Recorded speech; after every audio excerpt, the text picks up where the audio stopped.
ভগবানকে দেখিয়ে দিন। ভগবানের কথা আলোচনা হচ্ছে, তারপর ভক্তদেরকে দর্শন করান।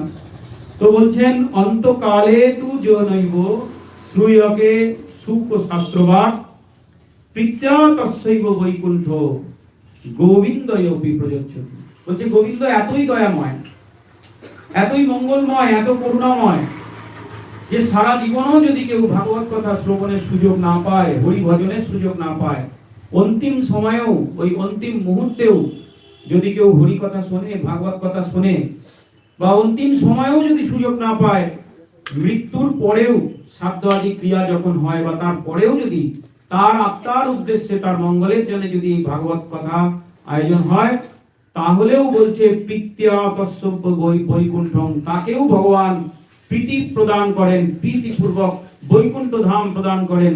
গোবিন্দয়পি প্রযোজ্যতি। তাহলে এই গোবিন্দকে কি ছাড়া যায়?